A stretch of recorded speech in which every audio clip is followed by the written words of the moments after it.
Uh, Good evening. My name is Cheong-Nok Pang, teaching at the School of International Studies.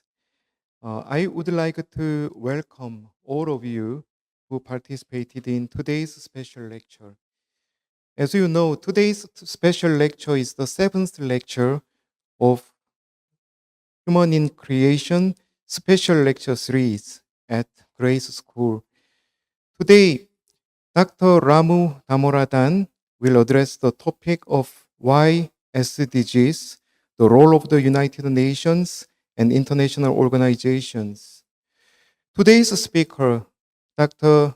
Damodaran, had served as director of the UNDPI, and he also had served as the first director of the UNAI from 2010 to 2021. And he is now an advisor to the UN University for Peace. So as you can see, Dr. Damodaran is the best expert on the issue of SDGs and role of United Nations and international organizations. I believe his speech will be a valuable opportunity to learn more about the efforts of the international communities for SDG promotion. Let's start Dr. Damodaran's lecture now.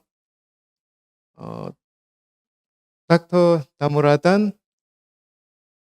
it is our honor to have you with us for today's lecture.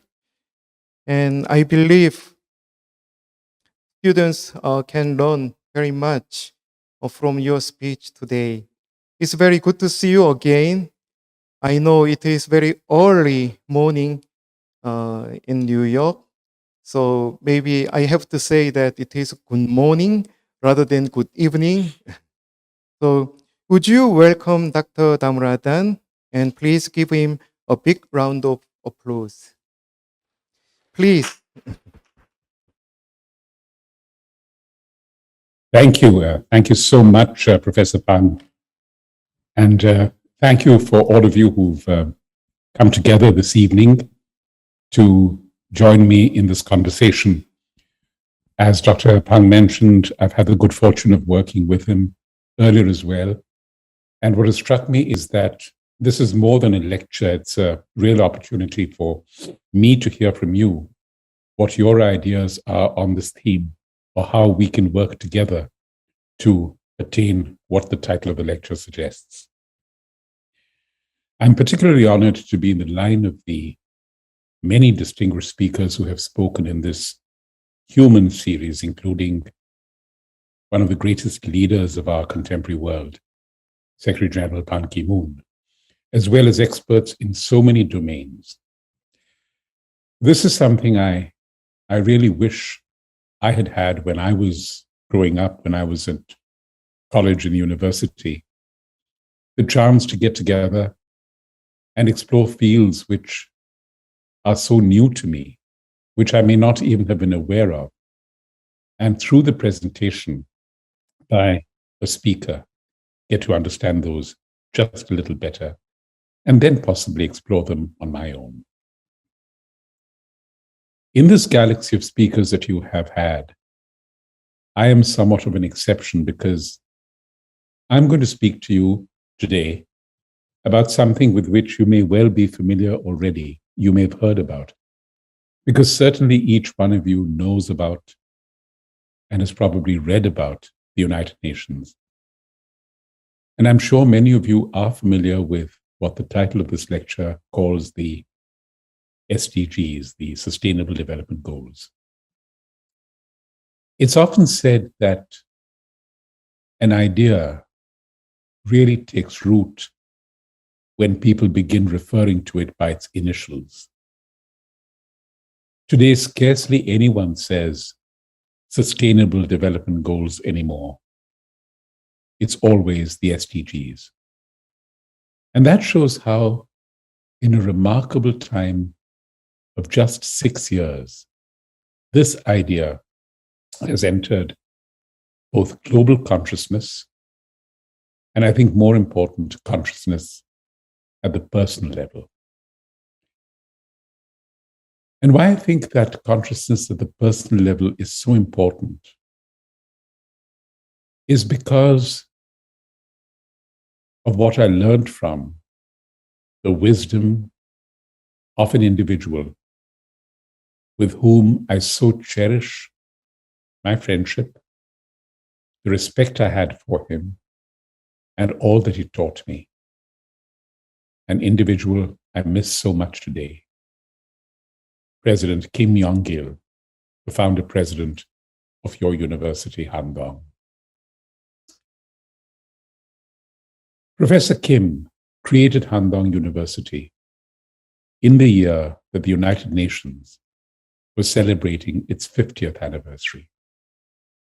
And so in 1995, when the world was so vastly different from that of 1945, when the United Nations began, and governments around the world were grappling with the question, where to next?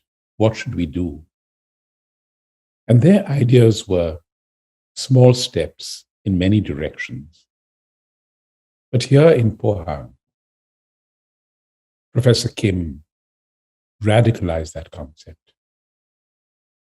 Yes, there would be small steps.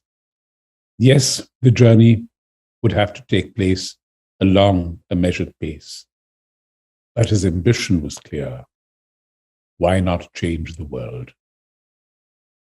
And in subsequent years, in the last years that I knew him, he had actually refashioned that phrase because he felt change was a little too weak.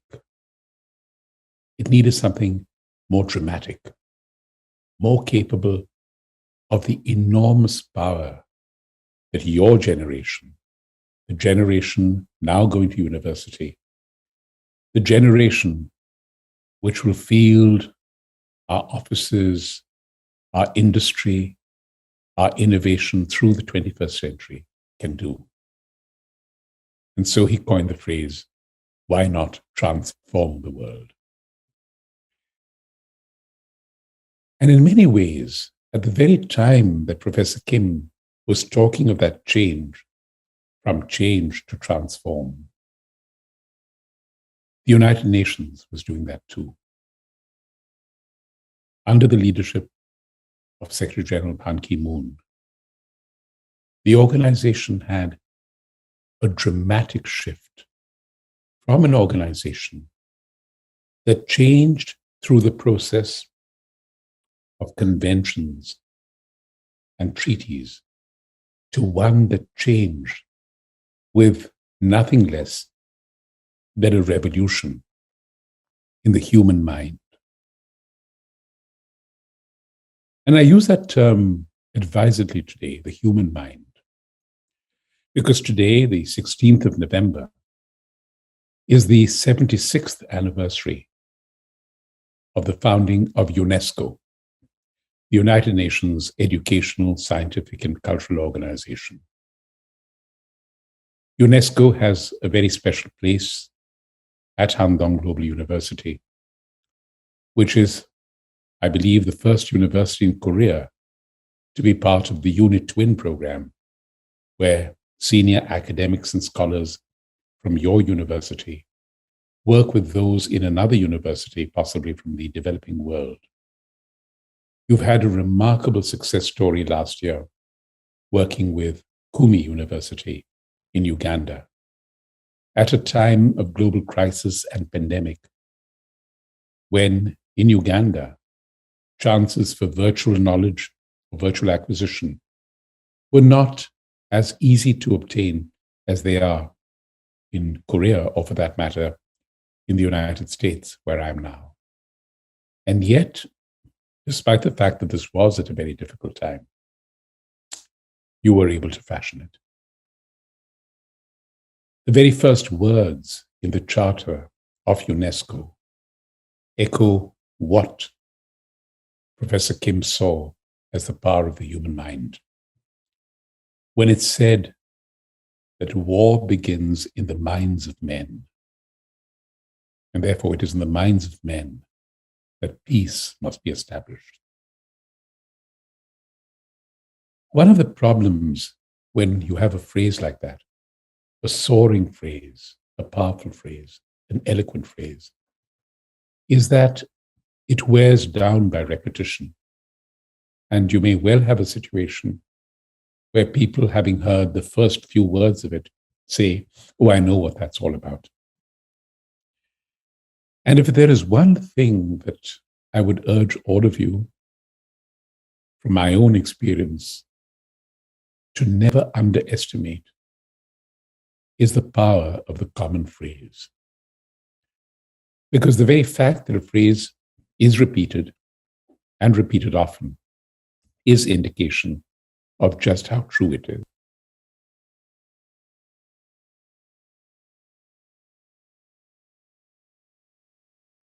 Excuse me. I wanted to begin our conversation today with that backdrop of the human mind, the mind that can change and transform the world over the years that the United Nations has been in existence. To look at that topography, if you will, and see how it led to the Sustainable Development Goals, or in the words of the title that you have given for my conversation with you, why the SDGs? What did they represent? Why were they necessary? And why are they even more vital at a time like 2021, when we have so many distractions? I would like to also refer to an idea that was put forward just 2 months ago at the United Nations General Assembly when it met by President Moon Jae-in of Korea, where he spoke about our being on the threshold of the era of global community. And he asked the United Nations to set out the rules and norms for this era of global community. It struck me as such a compelling concept, because when the United Nations began 76 years ago, it was quite clearly an organization of governments. At that time, in 1945, 51 governments. The process of the growth of the United Nations was never very even or very fair. The Republic of Korea joined as a full member of the United Nations only in 1991. And that is a measure of how uneven the access was. But to think of the global community that President Moon mentioned, in some ways answers the question, why the SDGs? And this is something that I will come to later in the course of our conversation. But I did want you to keep this at the back of your mind and think about it, because it suggests that if we are a global community where each one of us is, by definition, a global citizen, then you need to have for your collective selves goals which go beyond national plans, which go beyond governments, but reach each citizen of the world, each child, each woman, each man. Let me begin by giving you an overview, if I may, of the background against which the world became to understand the necessity and indeed the inevitability of the SDGs. And I would like to look at the 75 or now 76 years of the United Nations in the various decades that punctuated it, from 1945 to now. And so let's look at that word, if you will, the word 75, and think of it in terms of the letters SEVENTY, those 7 decades. The first letter S, with which the United Nations began in 1945, I would say, stood for structure. Think of it. The world was at war. This was not a war being fought in the 21st century. This was a war without all the lethal applications of technology and their swiftness, which you now have.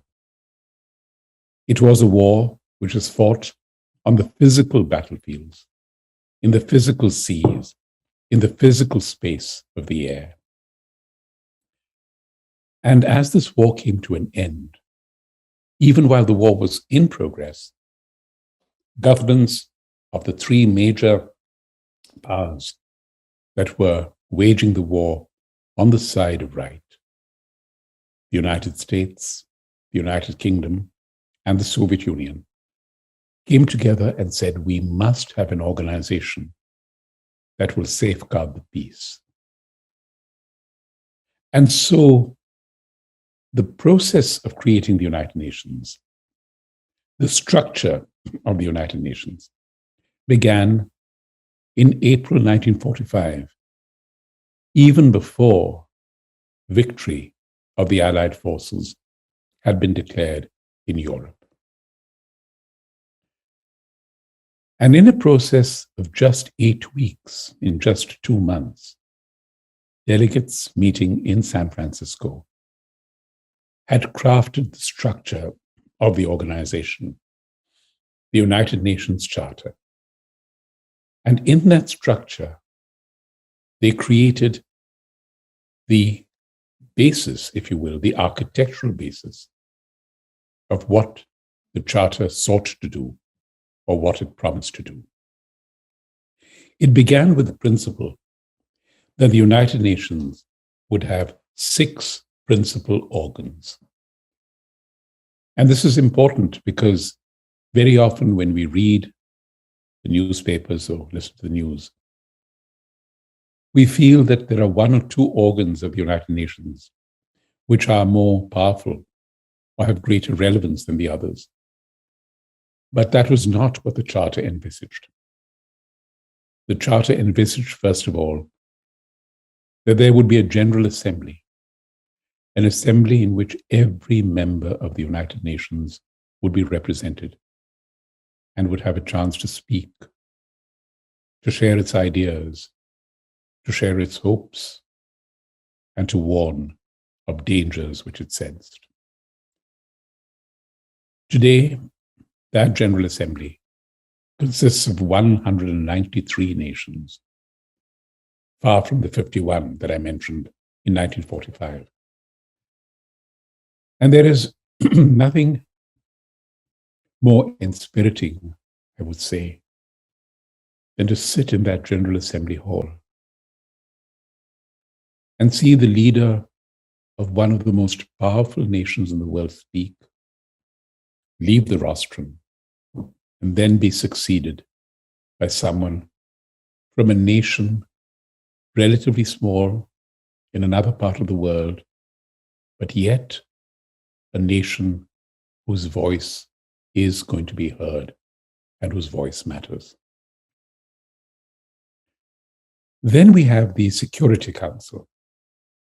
The Security Council has, and I emphasize the word, the primary responsibility for international peace and security. I ask you to remember that because very often one tends to think that peace and security are the exclusive domain of the Security Council. That is not so. It takes the lead, but every organ of the United Nations, every agency of the United Nations has its part to play in that quest for international peace and security. And here again, the question of structure comes in, Because in order to make sure that the major countries who had created the United Nations would remain comfortably within it, the Charter of the United Nations created something which has, over the years, found a great deal of debate, some degree of skepticism, and also a degree of change. And that is the question of permanent membership. So you have a Security Council. It began with a Security Council of 11 members. Today we have 15. But 5 of those members are what is called permanent. Countries who must agree and support, or at least not object to, a resolution put forward before the Council if the resolution is to be passed. Those 5 permanent members are Russia, the United States, the United Kingdom, France, and China. I don't want, in the course of this conversation, to go into the merits or demerits of the permanent membership system. I would only say that today there is certainly more of an argument that there should be a greater number of permanent members than an argument that the system of permanent membership should go away, because realistically speaking, it is not going to change. But having said that, there is, in the idea of permanent membership, an advantage of keeping the players in the game, as the phrase goes. And it is true that with the constraints of the structure of the Security Council, it has managed, over these 76 years, to make enormous strides in the preservation of international peace and security, in addressing conflict where it arises, and in forestalling these where it is likely to occur. But again, when they talked about the structure of the United Nations, the founders of the United Nations also realized that a true global peace, or a true mechanism of security, must be measured and based upon economic and social progress. And this is what created, in their minds and in the Charter, the Economic and Social Council. The Economic and Social Council is, in the Charter, a body that can initiate studies about the United Nations.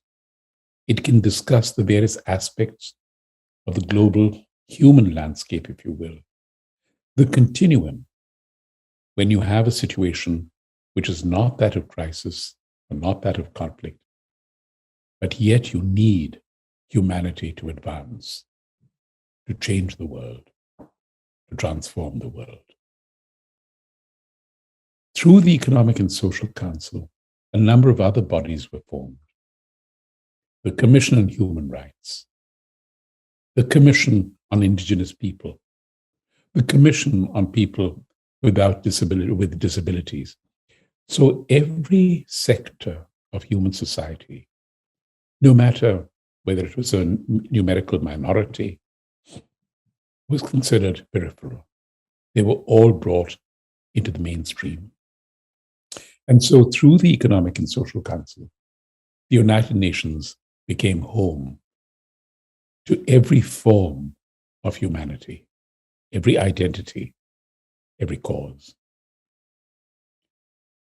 And then we had a body which no longer exists, or at least is in suspension, and that is the Trusteeship Council.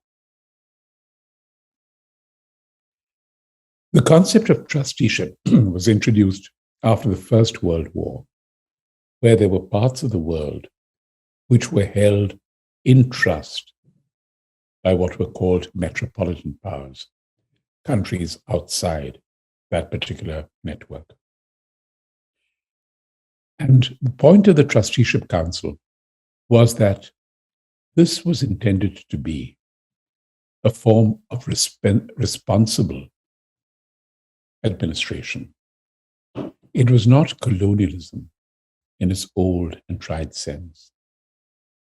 It was not meant to be a situation of a power colonizing another country and extracting from it the natural or mineral resources that were vital to it. It was going to be administration with international responsibility. That again was a wholly new concept in history and in international relations.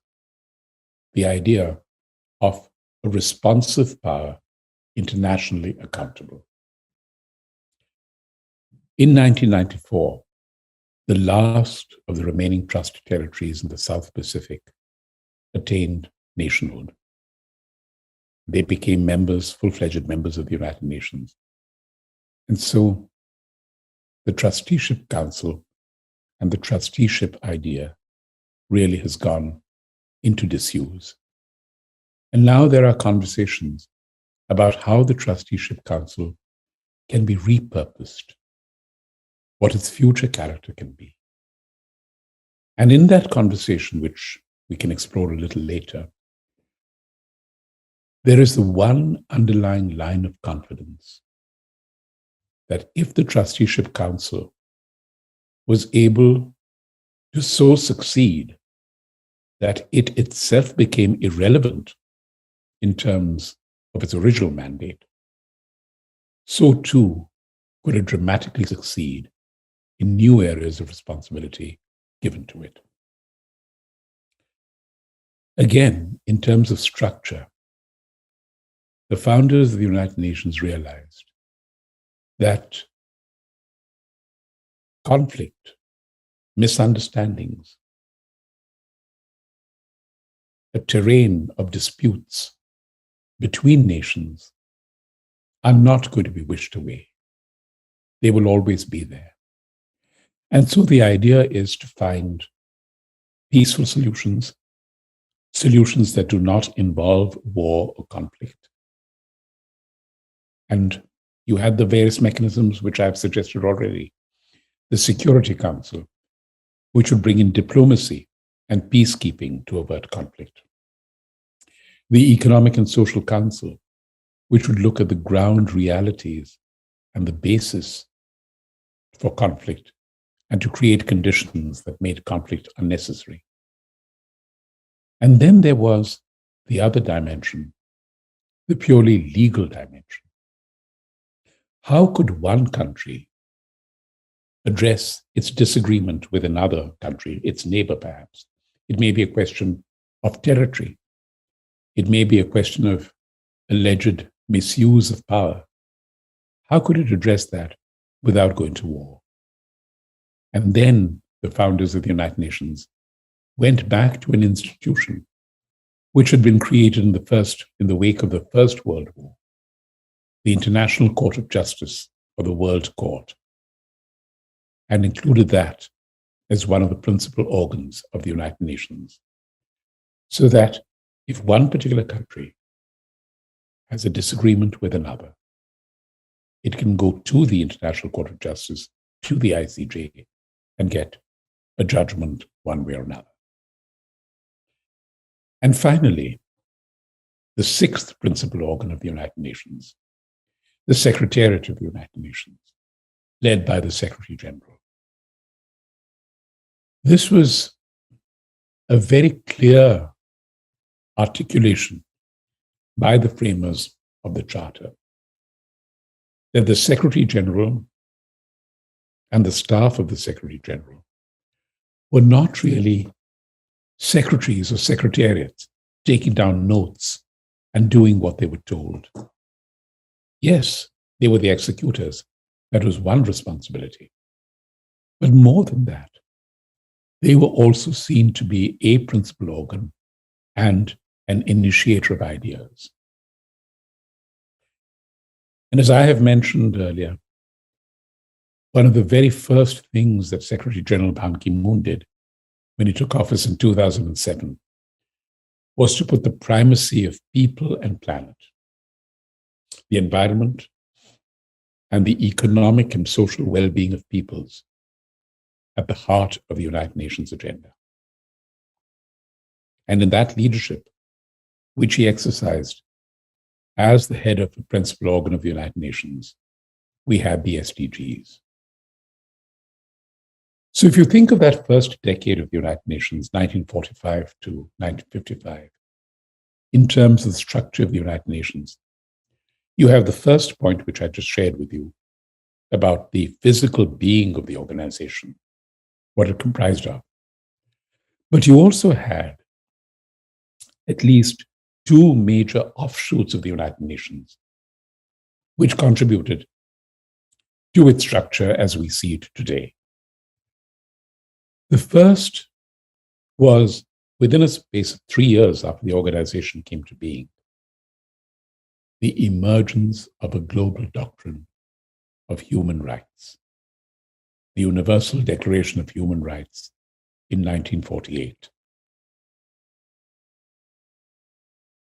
It was, in every sense, a remarkable document because the world in 1948 had major powers, like the Soviet Union, who did not accept what they considered to be a Western definition of human rights.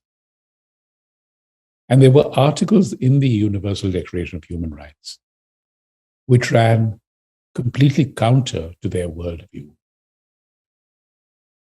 And yet they saw this as necessary because the Human Rights Declaration, and this is something which I would urge you to always keep in mind, was not a legally binding treaty. It was an affirmation and an articulation of the innate rights people possess. And why I ask you to remember this is because it is exactly that same spirit, that same logic that animated the Sustainable Development Goals 70 years later or 67 years later. And what they proved is that you do not only talk about ideas which have legal sanction or political sanction.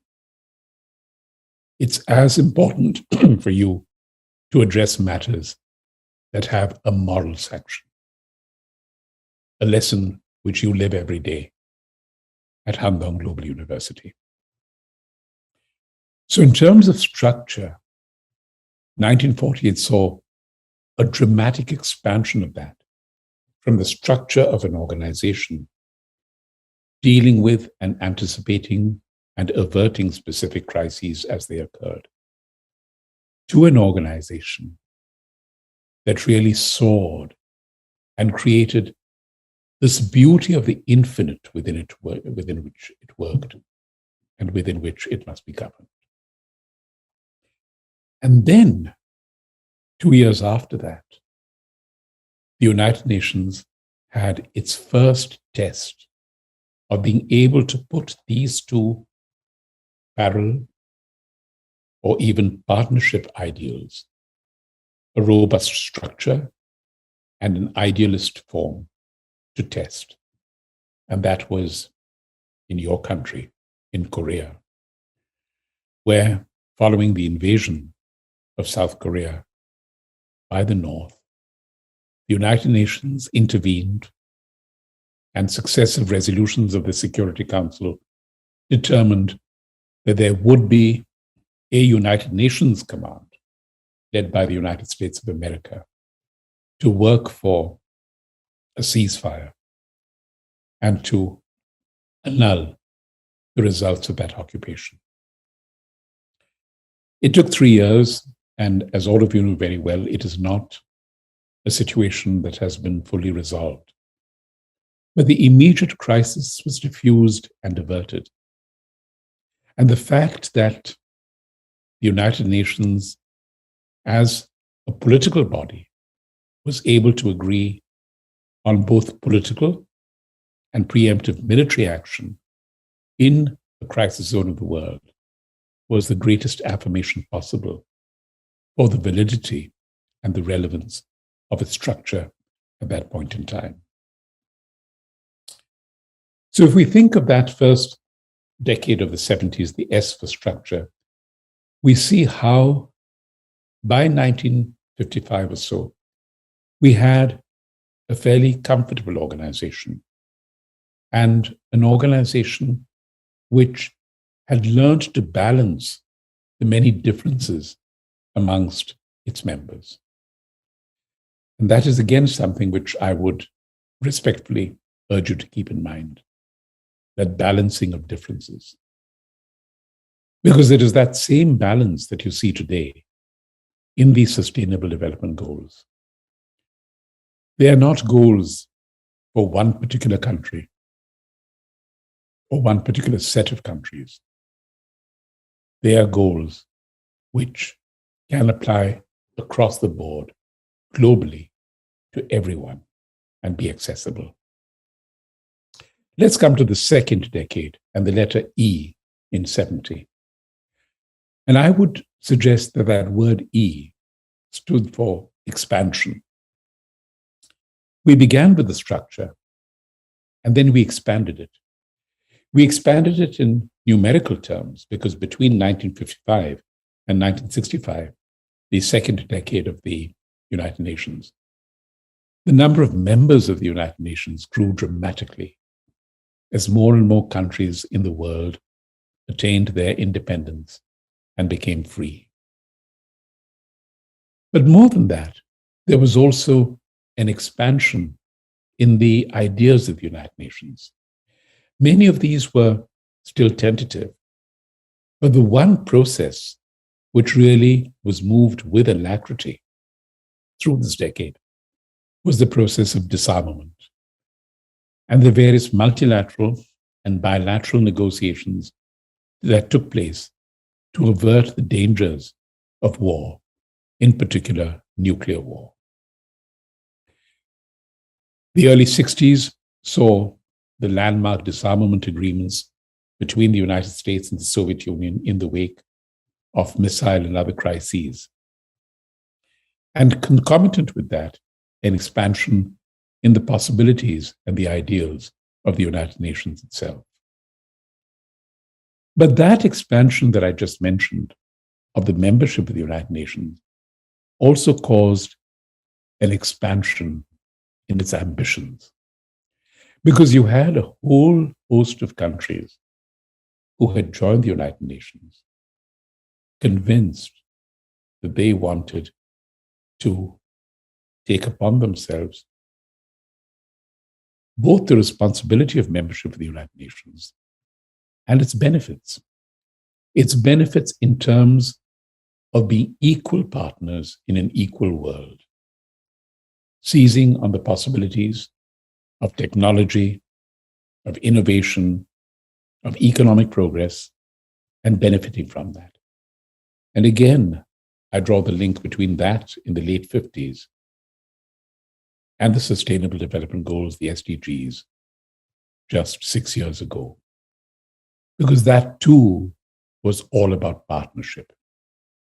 How there are no weak countries or strong countries, or poor countries or rich countries, but countries blessed in various degrees with various facets which can enrich themselves, but can also enrich others. So that was the process of expansion, the expansion of numbers and the expansion of what I would call the United Nations mindset. Then we come to the third decade, the decade from 1965 to 1975, the letter V. And that V, I would argue, stands for vision. Because, as I just suggested, by 1965, you had in many ways the organization as it is today, a large organization, newly free countries, developed countries creating their own groups, their own alliances, the emergence of the European steel and coal community, which was to lead to become the European Union. You had these, But you still had, in some ways, a conglomeration of nation states rather than a unity of nation states and a collective vision. That vision began to be articulated in 1965.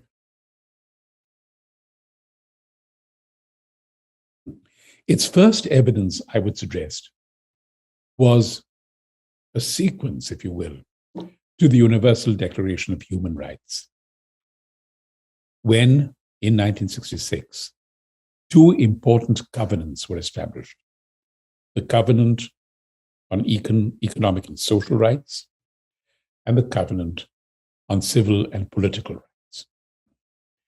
These built upon the foundations of the Human Rights Declaration, but brought them specific rights in each of these fields. That, again, I would suggest to you, was one of the main precursors to the SDGs, the Sustainable Development Goals. Because it's important for all of us to look at those goals, the SDGs, not just as avenues of economic opportunity or economic mobility or economic progress, but also as a fundamental reassertion of the economic and social rights of each individual and its translation into the civil and political rights of each individual. So to think of the SDGs as both aspirational and as a matter of right, to my mind, frames them in the context most compelling to their time. So this decade of vision began precisely with that, with these rights, and as a basis which, as we are going to see, led to a greater introspection, to a greater thinking about the world where we were headed and what collectively we faced. And this was an important change, because the earlier idea of what one would call the common dangers that the planet faced were really in the realm of peace and security. Because let's remember, we still were in a generation that had been through the Second World War, through a generation which had been through the invasion of what is today the Republic of Korea. We had a generation that saw war at first hand, that saw the often bloody end to colonialism at first hand, that saw the often small wars, within quotes, between nations, which overwhelmed the societies in which they were waged. But in this decade of vision, there came a more disturbing realization that there were other dangers, less immediate, less vivid, but nonetheless lethal, that the world must face together. And that vision equipped the world to seize the challenge of the first of them, a challenge we continue to face today, and which we faced so vividly just 3 days ago, as all of you must have read, at Glasgow, when the Conference of Parties on Climate Change met. And that crisis was the looming environmental crisis. So it was in this decade that two remarkable coincidences occurred. One, governments began to realize that in their formulation and looking ahead, they must involve, they must involve two important sectors in their nations. One is you, the academic community, and the other is the enterprise community, the business community. And environment clearly emerged from both those communities as a factor that demanded attention. Scientists and scholars and researchers warned of how fragile the Earth's environment was, and what must be done to arrest its deterioration. And on the other hand, you had industry, which was leaping ahead precisely because of misuse or unthinking use of the sources of that environmental crisis, including coal and fossil fuels. And so each government had this tension, if you will, within, of looking at scholarship, looking at science, looking at facts, and being warned of the dangers, and yet wanting progress, wanting advancement, wanting in many cases to catch up with a world that it had been denied because of centuries of colonization and neglect. And ultimately, governments did what they were to do in 2015, come together as governments, and more important, come together as people and say, this is beyond each one of us alone. Let's do something together. And so in this decade, by the end of the 60s, a firm idea had come. Let us gather together to discuss the environment. And in 1972, the first United Nations Conference on Environment and Development took place in Stockholm, Sweden. Please, in your calendars, mark June 2022, which is now just 7 months away, because we will have the 50th anniversary conference of the original Stockholm Conference. It will be held in Sweden from June the 4th to the 6th next year, I believe. A remarkable conference because it is going to be co-sponsored by Sweden and by Kenya. Kenya is the host to the United Nations Environment Program. And will give an opportunity not just to look back on the 50 years since Stockholm, but to look ahead to the future. And so this decade of vision created what, again, to my mind, is one of the core essential principles of the SDGs. And certainly the core principle which animated every day of Secretary General Ban Ki-moon's tenure, and his memorable phrase, we cannot have a plan B because we do not have a planet B. So vision, yes. The vision which brought environment into the domain of discussion at the United Nations. But let me take that a step further and say it was also an assertion of the vision that the United Nations must be far, far more vigilant and far more open to global thinking and to global thought. The thought of thinkers, of scientists, of civil society, and yes, of the private sector and of business. It is too much to leave to governments alone. The punctuation point of that, the vision, really came to a head when, at the end of the decade that I'm referring to, we had geopolitical changes which took place in many ways outside the United Nations. The end of the Vietnam War, for instance. Vietnam was never discussed as an item in the Security Council, precisely because some of the powers who were associated with the problem had the power of veto in the Security Council. And you might consider that to be an infirmity or a failure, but I would say that it's also a tribute to that vision.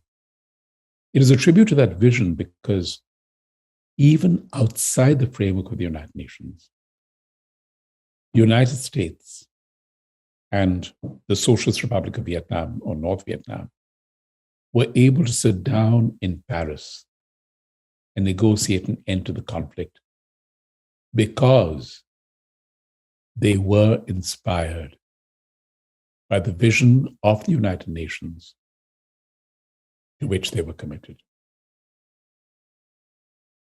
Let's move to the next decade from 1975 to 1985, and the letter E. And here I would suggest that the word E stands for equity. What do I mean by equity? And how do you distinguish it from equality?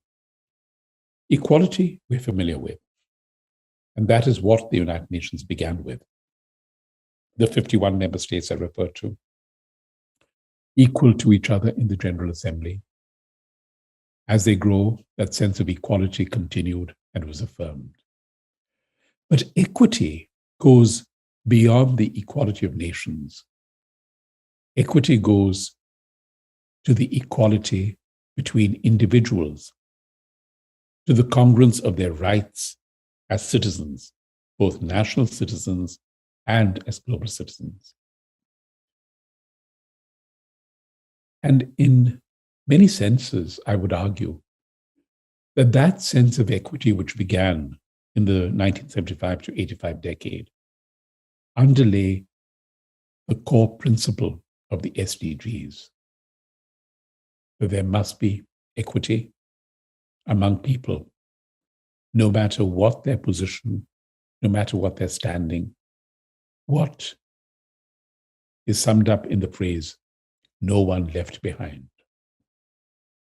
And the decade 1975 to 85 began really with the most compelling affirmation of equity that had long been denied, the rights of women. In 1975, we had the first World Conference on the rights of women. And this again was a precursor to a number of conferences and conventions and agreements addressing the rights of specific categories of individuals, or to put it more accurately, specific categories of human beings. We had the Conference on Women. As I mentioned, we had a conference later on Indigenous people. We had a conference on the disabled. We had a conference on children. And so this idea that it is the responsibility of a global organization to take care of the rights and concerns of every demographic within it is something that the 1975 Conference on Women really launched. And again, it is the spirit of this decade. You were able to see this equity come in a remarkable sense of student agitation for social and political causes, something compellingly relevant to all of you today. Today, we are familiar with what young women and men around the world, many of them at school or at college or at university, are doing on climate change. In this decade to which I'm referring, 75 to 85, the campuses of universities in Europe and in the United States were filled with students agitating against what they saw as their government's indifference to the situation of racial inequality or apartheid in South Africa. So equity is also an assertion of conscience. And here were these students going, demanding their governments change their views, demanding that industry stop its investments in South Africa. So you had a situation where one of the core ideals of the United Nations dramatically went from being the responsibility of governments alone to being a core responsibility and concern of a thinking student. That is a transformation. And again, It's precisely that impulse which animated the SDGs. Because the SDGs were able to bring together under one common platform all the concerns, the agitation, the restlessness of mind that young people had around the world, worried about their future. And it's a very important pronoun there, their future, because it's not there in the sense of ours and theirs. It's an inclusive theirs, because students were the first to realize that their future is our future. So that idea of equity. And then we come to the next decade, the decade from 1985 to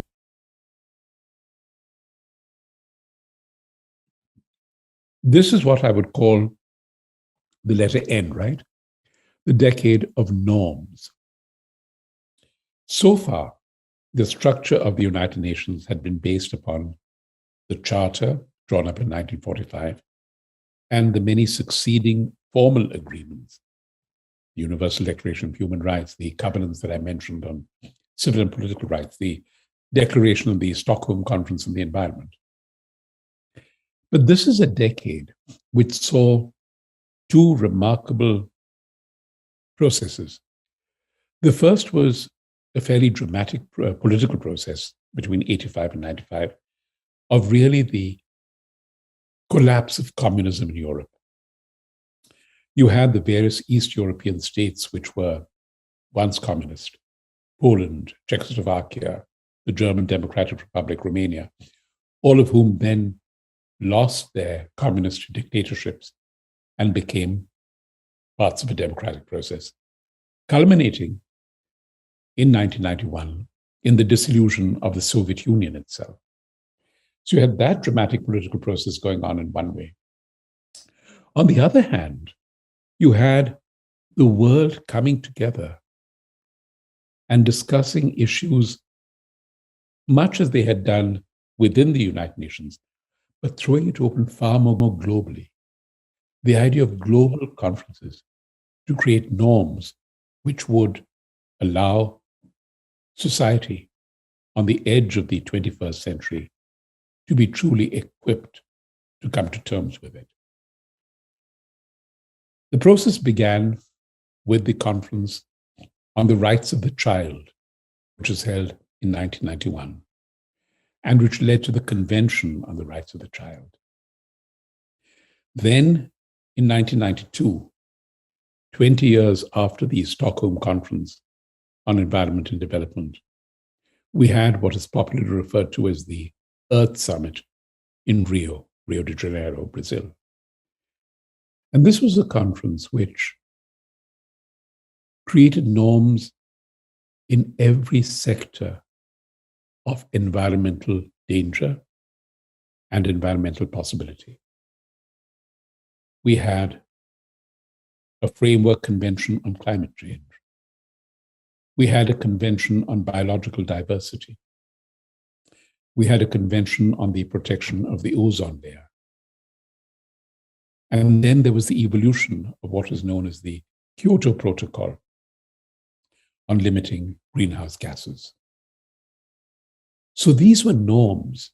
And as you would have seen from the news reports from Glasgow last week, norms are not in themselves legally binding, but they're essential because they provide us internationally accepted benchmarks to which we can aspire.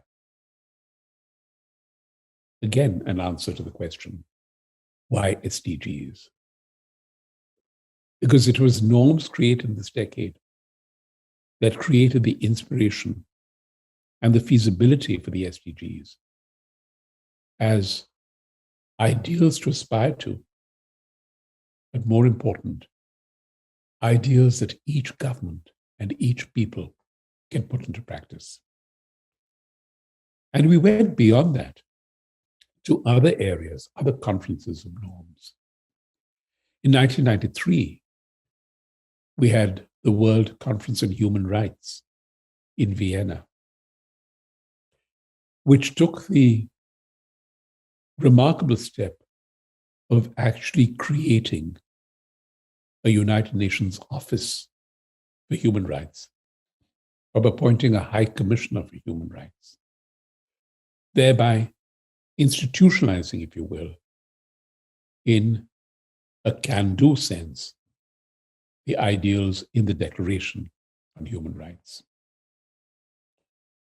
And we had an international conference on population and development in Cairo in 1994. We had a conference on urbanization in Istanbul. We had the World Conference on Social Development in Copenhagen. I mention all of these because unlike UN conferences held at United Nations headquarters or under the United Nations ambit, these were conferences which brought in a range of players. Civil society, certainly, the academic community, the private sector. So you had every relevant participant being able to contribute to the evolution of norms. And you had every strand of political, of cultural, of economic experience reflected in those. And so, as we approach the 50th anniversary of the United Nations, and as we approach the founding of H.U.M.A.N Global University, the world was in a situation where we really were, I would say, at the edge of very, very real hope. Democracy had been restored in so many parts of the world. The world had shown it could come together and deliberate and address issues of concern. And above all, the United Nations had shown that it was valid as an organization, as an institution, but it was also alive to the possibilities of being an inspiration for other initiatives, other ideas that went beyond its formal domain. And so then you came to the next decade, the decade from 1995 to 2005. And as I said, we began the decade on the edge of hope. But it was in many ways to prove, to use a letter T from the word 70, an age of transition. Transition to what? Transition from what? Those were concepts not very clear when the decade began. But in retrospect, or in hindsight, it's possible perhaps to think back on it. And if you look at that decade, you will find that there was so much that happened within it that completely altered the geopolitical landscape of the world, not just at the moment, but for time. Pakistan and India exploded nuclear devices, enlarging the number of formal countries with possible nuclear weapon capability in 1998. In the very first decade of the 21st century, the attack on Manhattan and Washington, D.C. on the 11th of September 2001 occurred, completely altering the global profile of terror and vulnerability. In consequence to that, the actions of the United States in Afghanistan began, which were to conclude only 2 months ago. And then in 2003, there was the attack on Iraq, which was not authorized by the Security Council, but was nonetheless carried out by a coalition of states, saying that they were acting in support of earlier Security Council resolutions and in the compelling need to self-defense. These were the headline items of that decade, headlines which would not have been foreseen in 1995 when the decade we are talking about began. And yes, it was a transition, but clearly a very brutal, a very sudden transition. And it was a transition that led, not as most transitions do, to another determined phase, but a transition to an era of even more uncertainty. The ground had been altered. Perhaps even the rules had been altered. Certainly the actors have been altered. We no longer saw ourselves as nations defending ourselves from other nations. We saw ourselves as nations or as people defending ourselves against other persons. That was the transition that terrorism showed us. We no longer saw ourselves as part of a coherent international community which would act as one. But we saw ourselves as nations that may have to opt out of that international community if we felt threatened. That was another transition. And all of these led, in a sense, to the end of that decade, to 2005, when, having all this behind them, the world came together at the United Nations and used that transition to lead to some very specific initiatives. One of which was the replacement of the Human Rights Commission by a Human Rights Council, a Human Rights Council where a country would be elected on the basis of its own record of human rights. And that record would be there on public display because of what was called the Universal Peer Review, where every country comes before the Council, presents its record on human rights, and answers questions about it to defend its own record.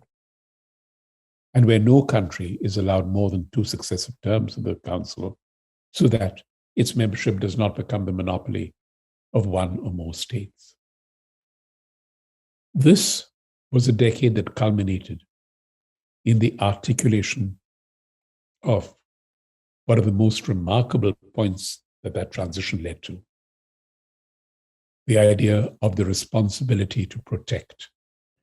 The idea that if you in one part of the world see gross violations of human rights, of crimes against humanity, or war crimes taking place in another country, you have a responsibility to protect the victims and the citizens of that country and to intervene. A doctrine which in many ways went completely against, or appeared to go completely against, the principle in the United Nations Charter of not interfering in the internal affairs of states. And I ask you to keep that in mind, because it is that same idea that animated the SDGs 10 years later. Because when I first came to the United Nations as a delegate from India in 1986, if another delegate had said, what are you doing about poverty in India? What are you doing about girls' education in India? What are you doing about sanitation in India? I would have said, that is not for this body to discuss. That is the internal affair of my country, India, and we will deal with it. The SDGs made that argument redundant. There were no more internal affairs. They were global affairs, so that the right of every individual to sustainable development became matter of global accountability and global responsibility, not just that of national jurisdiction. And so that transition to the responsibility to protect, while it was originally based upon the doctrine of prevention from attack or violence or ethnic cleansing or war crimes, was adapted creatively to the SDGs. And again, in 2005, we had a new institution emerge, a peace-building commission, which again became a translation, if you will, of the mission of the Security Council to look at crises before they develop. The Security Council was always there to avert an immediate crisis or to address a crisis. The Peace-Building Commission looked at societies where peace was fragile, and it decided on the ways in which that process of peace could be supported, either through financial investment, diplomacy, political guidance. So I began by saying it was a transition in many ways to completely uncharted territories, and yes, it was. But the decade ended with a transition to some fairly substantive and realistic forces of inimical instrumental change. And then we come to the decade 2005 to 2015, the Y in our 70. And that Y, I would suggest to you, stands for yearning. All of us yearn. All of us want something. We yearn for a fulfilling career. We yearn for the comfort of a family. We yearn for being in a culturally vibrant society. And this was the yearning that took place at that time. And the one point which in this process I omitted to mention I should bring back in that area of transition from 1995 to 2005 was the first experiment of the United Nations in defining collective goals for the world. And these were the Millennium Development Goals, which were adopted in the year 2000. Now, the Millennium Development Goals, and I'm not going to go into those in too great a detail, but they were substantively again on the human condition, reducing by half the number of people without food, reducing by half the number of people in absolute poverty, reducing by half the number of people who did not have access to primary health care. And yet, because of the other circumstances I mentioned, terrorism, Afghanistan, Iraq, the MDGs, as they were called, lost primary focus. And what was clear was that these goals were essentially, and perhaps advisedly, entirely economic and social in character. They omitted some very key goals. They did not bring in the rights of women, for instance. They did not bring in peace and conflict resolution, for instance. And perhaps most important, they did not bring in the idea of a global partnership. So this decade, the decade of yearning, was a yearning also to see how these MDGs, which really talked at the macro level, at the society level, could be brought to the lives of women and men around the world.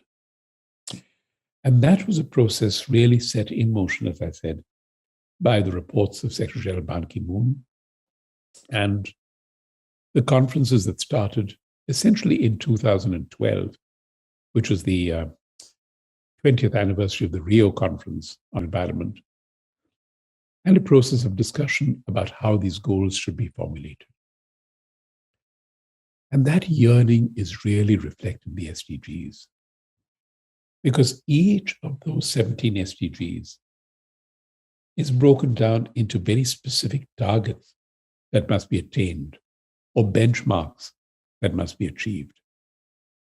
And it is in that process that we are able to take yearning in a human and wondering sense into a practical and achievable sense.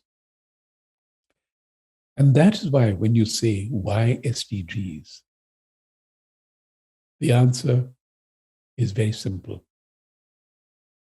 In our times, in our century, there is so much to distract us as individuals. Think of your day today. In my case, the day is just beginning, but for many of you, the day is growing to its close. Think back to the day you've had. When you woke up this morning, did you anticipate everything that you did or did not do today? Did you anticipate every distraction that you face today? Did you anticipate every problem, no matter how minor, which somehow averted you from your idea of doing all that you intended to do today? That, to my mind, is a metaphor for the SDGs. If we did not have them, we would really be working crisis to crisis, vacuum to vacuum, achievement to achievement. We need that aspiration which they have provided us. We need the political will that they represent, the fact that despite their differences on specific aspects of it, despite their vast differences in the scale of economic power and advancement, these are goals that have been affirmed by a community of nations. And to go back to that phrase of President Moon, the idea of an era of global community. What does community connote? Community connotes, to my mind, three important facets. One is identity. And as President Moon has suggested, the idea that we must have a global identity. Two, community suggests a loyalty to oneself. So one does not completely subordinate oneself or submerge oneself in anonymity or in the identity of others. Yes, we are global citizens, but we are Korean, we are Indian, we are whom we identify ourselves as. And that identification can be on any level, national, ethnic, religious. It is who we are, but it does not deprive us. As the title of this lecture series so aptly says, it does not deprive us of our common humanity. And the third is a community, by definition, must have common purpose. It must agree on that purpose. It's not a purpose that can be thrown upon it by one particular segment. And that purpose, I would say to you, is mirrored in the SDGs. The SDGs allow us to realize the threshold of a world where it is possible to thrive, not just to survive. To be in a world where it's possible to be both intellectually and politically adventurous. And by that I mean, for people like you and I, students, some of us teachers, every day is a new intellectual opportunity to allow our minds, as much as our hearts, to take that one step forward to our personal fulfillment and the fulfillment for all around us. But it's also, at the political level, an opportunity for us to put into power and elect governments who are aware not just of our immediate interests, but of our long-term interests, in that they comprehend the interests of the world around us. That is what the Sustainable Development Goals have done so clearly. They have allowed us to prove that when there is adversity, adversity which is immediate, or adversity which is still in the distance. It is still possible for the world to come together. It took just 8 weeks, as I said, to do so in 1945, when the United Nations began. It's vastly different now. It took 3 years to fashion the SDGs, but they were fashioned. And each day that someone says, you forgot to include this in the SDGs, or the SDGs did not address this aspect, you only have to go back to it and see how all-encompassing and expanding the SDGs were. That within their contents, within their definition, it is possible to include virtually every area of human endeavor and human aspiration. And I think that is something which we must really keep in mind. Also, to go back, as I often say, to the idea that one must think globally and act locally. Reverse that idea. What the SDGs give us opportunity to do is to think locally and act globally. So when you, as a student in Korea, take one personal action, one personal initiative that makes the world a little better a place, think of that idea being replicated by hundreds, by thousands, by millions around the world, so that your local thought becomes global action. Because that is what the SDGs were. Every one of the Sustainable Development Goals has been seen as achievable precisely because it has been achieved somewhere at some time by someone. And in that sense, the SDGs have brought the United Nations back full circle. The United Nations began, to borrow the phrase from UNESCO, in the minds of men. And those minds created an organization of governments. Today, those governments have created a set of goals for the people of the world, goals to which they are committed as governments to try and fulfill, but ultimately goals which remain within the province and the responsibility of individuals around the world. So after these two completely unexpected, I stopped my 70 in 2015. If I were to go beyond that to the last 6 years, it will continue with yearning, but yearning of a wholly different nature. Most recently, a yearning just to be free from the threat of a cruel, raging, unpredictable disease, which we've all been through for the last 2 years. And these uncertainties, these pitfalls, which have so punctuated our own lifetimes, are only going to be continuing. We'll never be able to fully comprehend the dangers that lie around the corner. So what we have to do, to my mind, as Bulwark, is to have an anchor of reassurance in development that can continue and in development that is sustainable. And to be sustainable, that development has to be human. It has to be development to which each one of us can relate and to which each one of us can contribute. Having had the privilege of being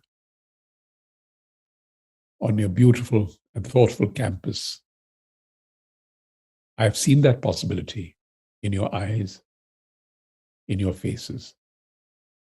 And when I think back on that, and I look forward to seeing you all personally again at some point, that, to my mind, is both the answer to the question, why SDGs? And the answer to the question, why will the SDGs succeed? Thank you so much for your time, and I look forward to a conversation with you. Professor Pang is always generous and refers to question and answer. I'm happy to try and answer any questions that I can, but I'd be even more happy to hear what your thoughts are and what you have to say. Thank you. Thank you very much, Dr. Damoradan. Thank you very much for your inspiring speech. Maybe many students will have some questions for you. First, before I take questions from the floor, I wanted to ask one question. One student asked the following question. His or she said that I fully agree that all governments and all enterprises should put more effort into the SDGs. However, from the perspective of developing countries, economic growth is more urgent than the SDG goals. Now, what do you think about imposing SDGs on developing countries? This is a question from a student. A very compelling and certainly a very relevant question. The idea of sustainable development is not too old, and I think, as some of you may be aware, the most effective definition of sustainable development is that which was provided in 1987 by a World Commission headed by the former Norwegian Prime Minister, Gro Brundtland, which is development that meets the needs of the present generation without sacrificing the rights of succeeding generations.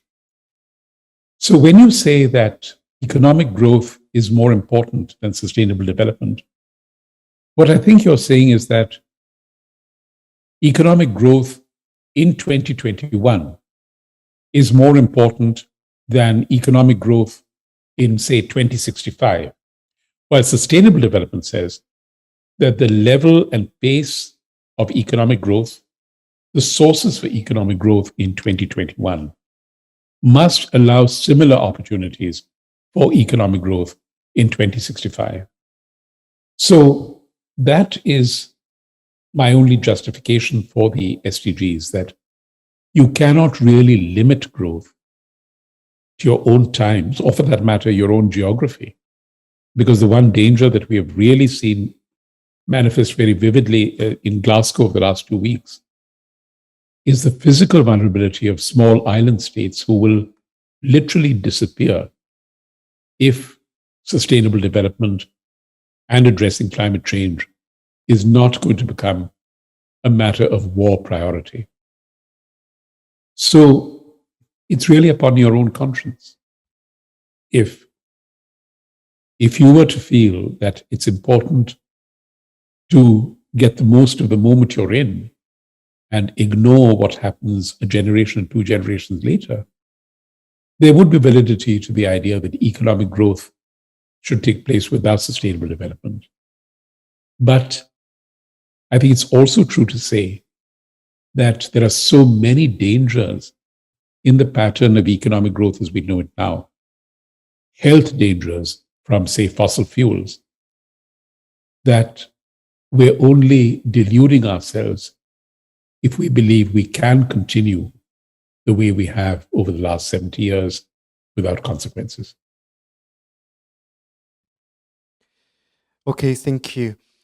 From now on, I will take questions from students here. If anyone wants to ask questions, then would you raise your hands? Okay, then would you introduce yourself first and then ask a question, please? Um, yeah.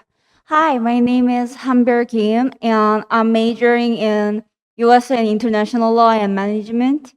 You mentioned that sustainable development is really important. I also agree with it. I think sustainable development of human resource is really important, but as you know, the infrastructure of developing countries, um, it is really poor, and the tradition limits the indigenous people, especially women. They cannot fully educate it. So what do you think about the problem, and how can we draw the understanding of private sector and indigenous society? There are two ideas or two concepts, I think, as far as the private sector is concerned, which one must be vigilant about. One is the clear profit motive in the private sector, the idea that the private sector, by definition, creates products or commodities in order to sell to make money for itself or for a profit. The second idea is the growing concept of what you're familiar with called corporate social responsibility. And this has really been translated from purely an aspirational or an act of generosity to an act of survival, because more and more companies find among their shareholders and their boards women and men who believe passionately in the essence of that social responsibility. I did make reference to, for instance, the disinvestment movement in many parts of the world, in Europe and in the United States, where students protested against companies who were investing in South Africa at the time of apartheid there in the 1980s. So, without presuming to give an answer to your question, what I would say is that at one level, these various sectors of the society you mentioned, say, the indigenous people, they are also a possible market. So it's in the interest of the private sector to ensure the economic empowerment of these sectors so that they would be able to have the financial resources to buy their products. So that's where the self-interest comes in. And the second is the instance of reputational responsibility of the private sector being seen as agents of change or contributing to that change.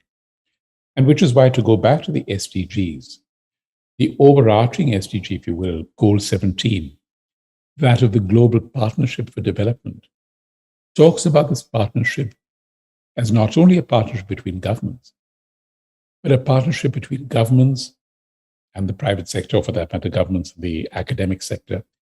But with this private sector, a partnership not just in the area of financial resources and financial investment, but also in the financial investment needed for research. Because just think about it. If you can commercially manufacture a product that, say, reduces the pollution levels of the gas or the petrol you put in your car, it'll be both an environmental and a health and a financial win-win for everyone involved. So what you have said really is a perfect illustration of how interests of completely or seemingly divergent communities can come together through the SDGs.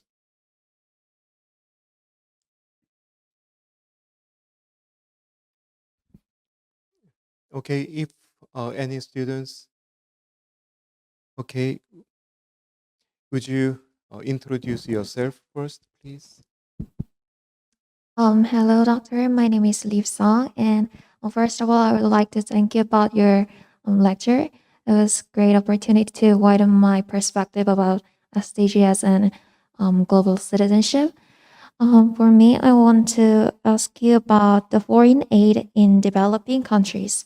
So, it is very controversial issue whether the developed country should support the developing country about the foreign aid.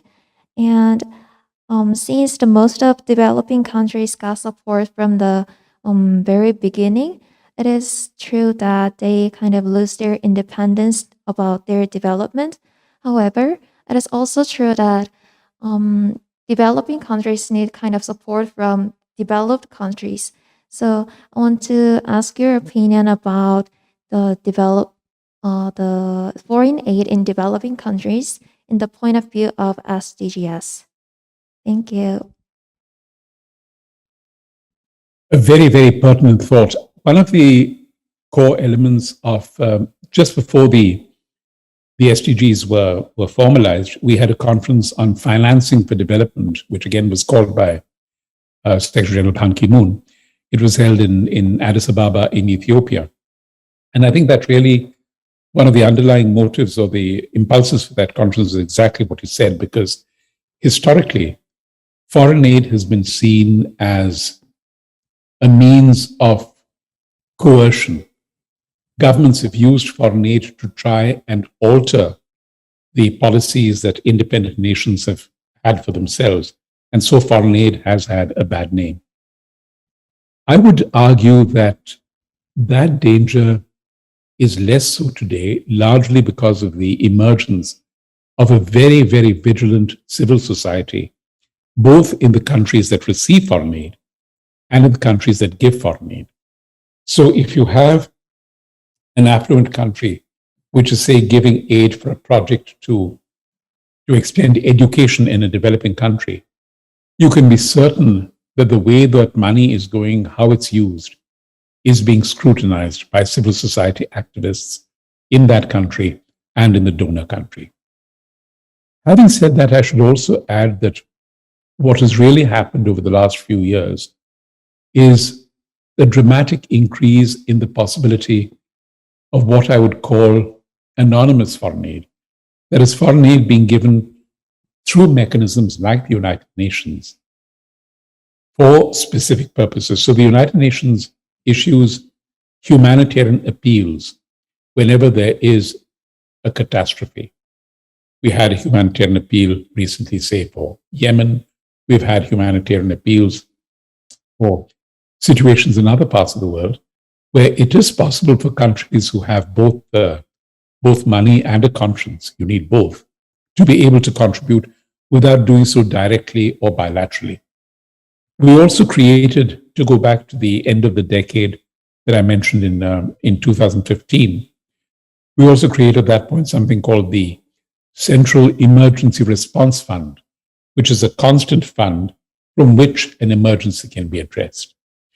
So I would be less wary about foreign aid today than I would have been 20 years ago. But you're absolutely right. And this is true of all the SDGs as well.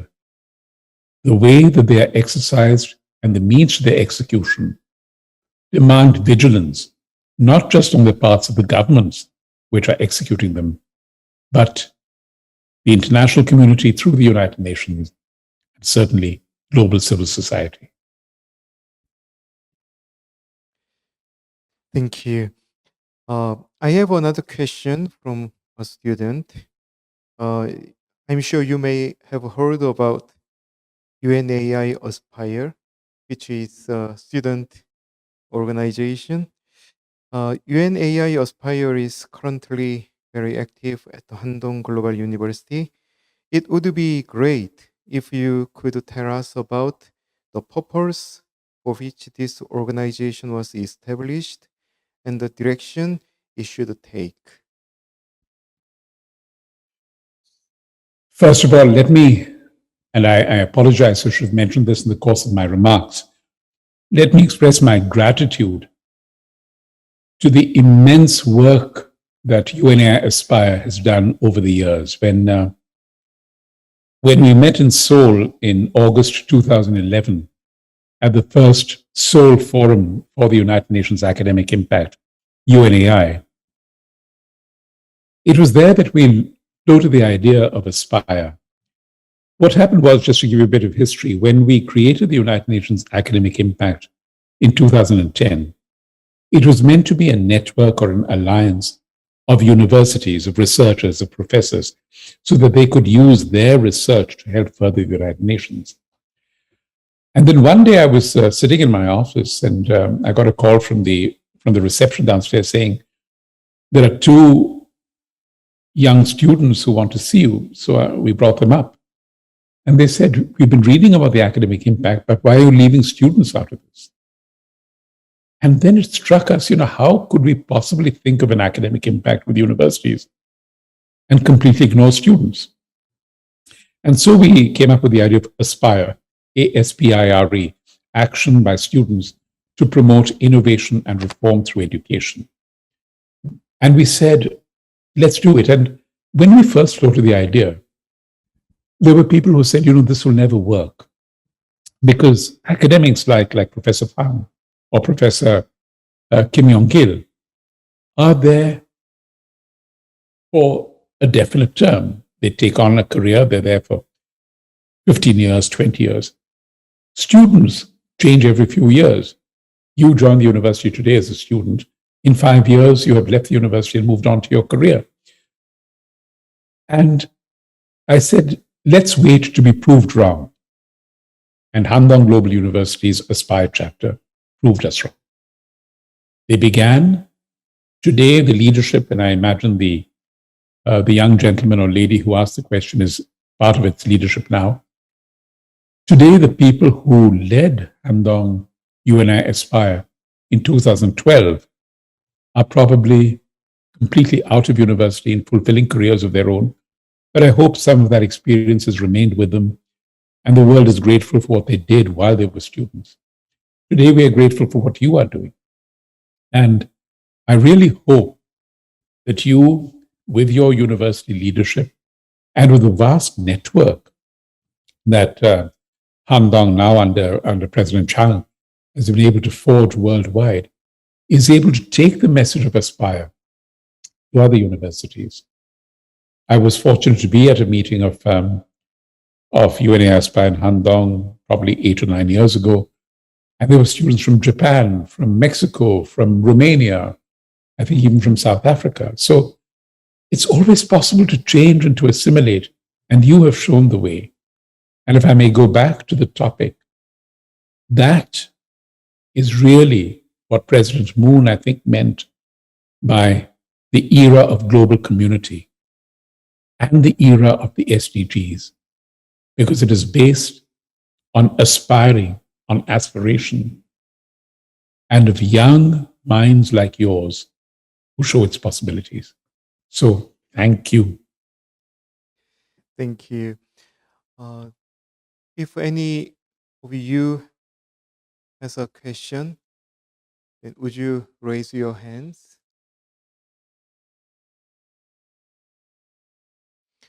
Okay, thank you. Dean of Kim Yong-gil Grace School, Professor Ponel, he is going to ask a question.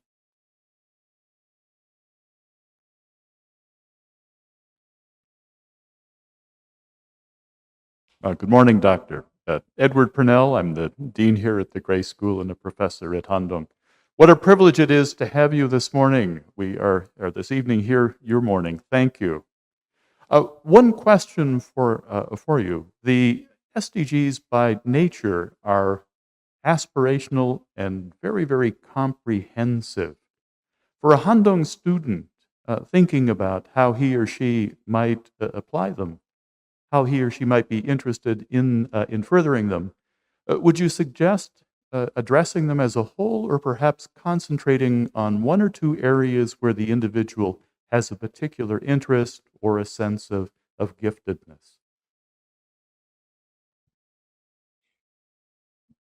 Thank you so much, sir. And it's a very vexed question, and I know there's a lot of debate about whether the SDGs are one integral basket, if you will, all the 17 goals, or whether they can be broken up into components. One of my favorite gadgets, I wish I had it here with me, which I was given a few years ago.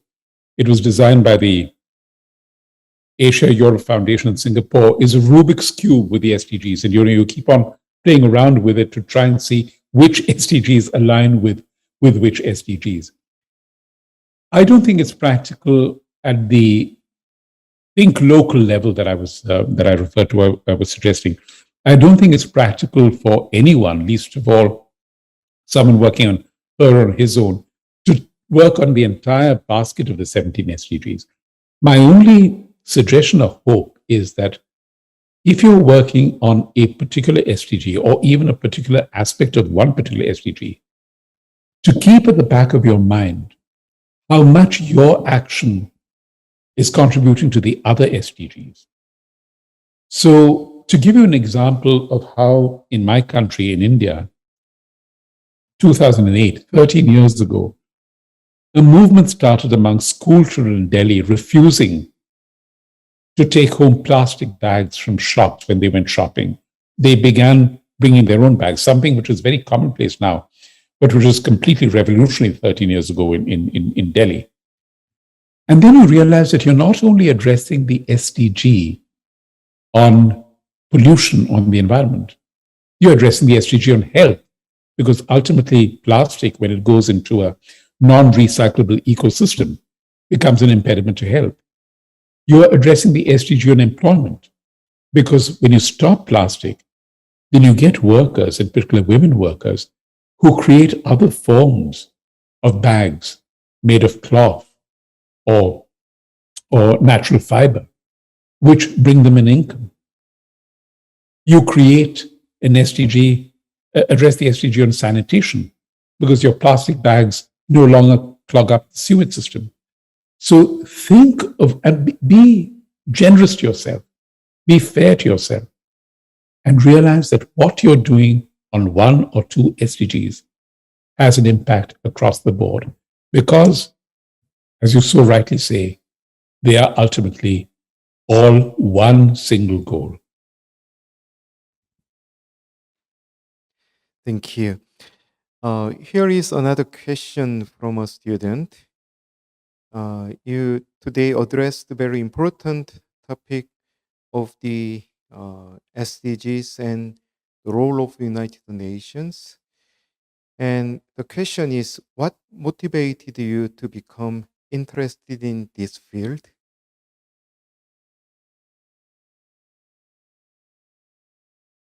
As I mentioned, I first became aware personally of the United Nations, or came to it, when I was assigned. I was a member of the Indian Foreign Service, and I joined the Indian delegation to the UN in 1986.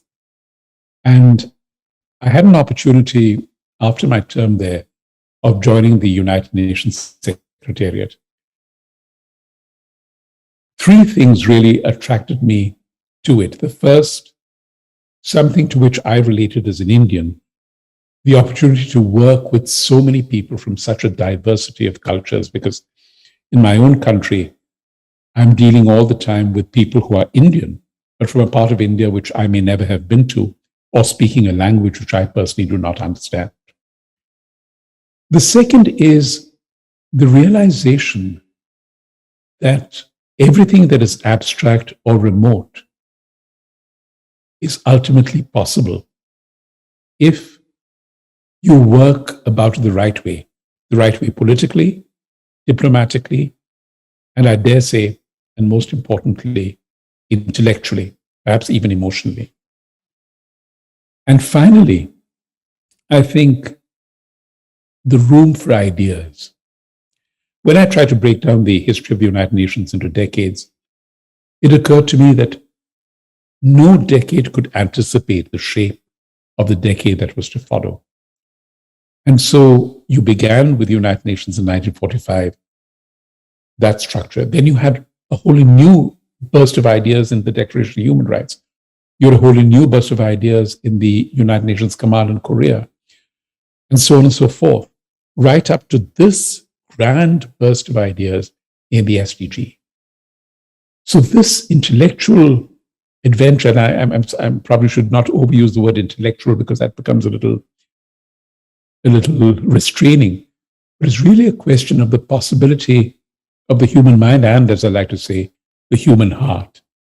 And I think that is something which the United Nations has the freedom to do, because we are not like a national government. We are not subject to election or re-election every 5 or 6 years. We don't have to keep an eye out on the next vote. We are there we have that freedom. Let's cherish that freedom. And that, to try and answer your question, has been my greatest motivator and impulse. Thank you. Just I wonder if you have any other further questions from the floor.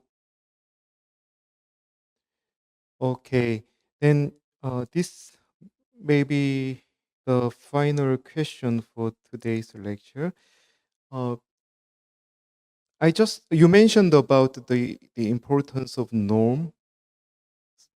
Just I wonder how the agreed norms such as SDG can be achieved on voluntary basis. How can you make sure that such norms can be achieved without forcing nation states?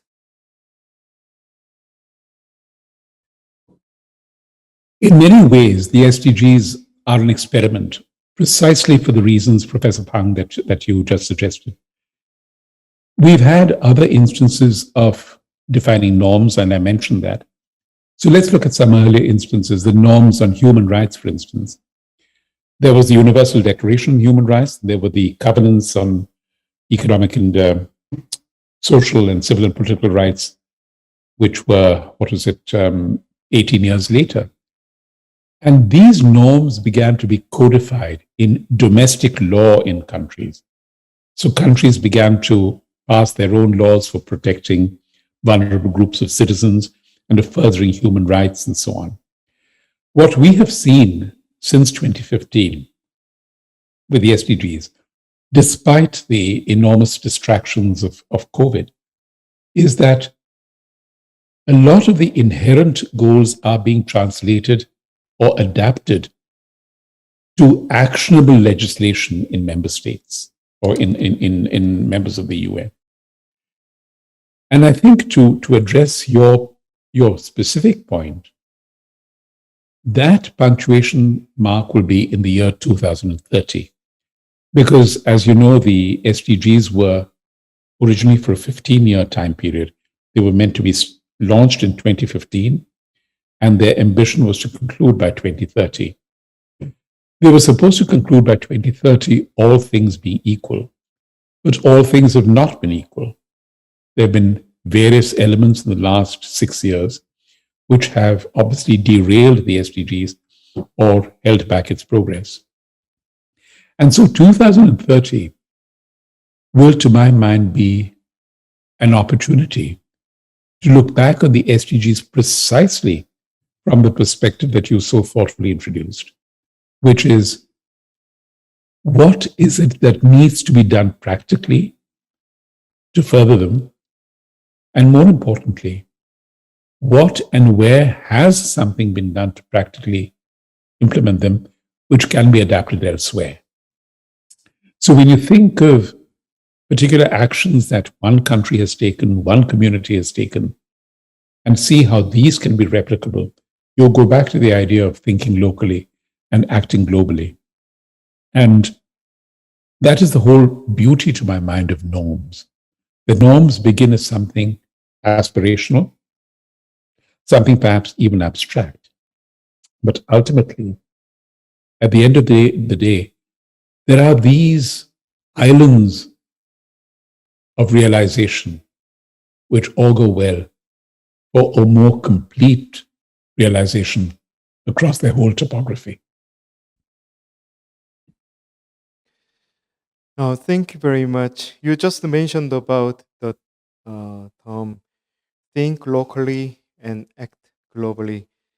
I think that a kind of slogan which tells much about what we should done, what we have to do as global citizens in order to achieve SDG goals. Anyway, thank you very much. Thank you again for your excellent lecture today. And I think it is a time to wrap up today's special lecture. And before we close today's session, I have two quick announcements. One is that next week we have another special lecture. So students, we would like to invite all of you to participate in next week's special lecture again. And secondly, before we close today's lecture, I would like to invite all of you to take a picture together. So would you all the students come forward and take a photo together, please? Maybe we can see your face on screen, and students will stand beside, so we can take a photo all together. Would you just wait just for a minute?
Dr. Damodaran, thank you very much for today, your special lecture for students. One day I hope I can see you again soon. Thank you very much and have a very good day. Thank you. Thank you. Thank you so much, Professor Pang, and my deepest gratitude to my good friend Yunhee Kwang and Ms. Mindy Kang, who've helped arrange this. Thank you for having me with you. Thank you.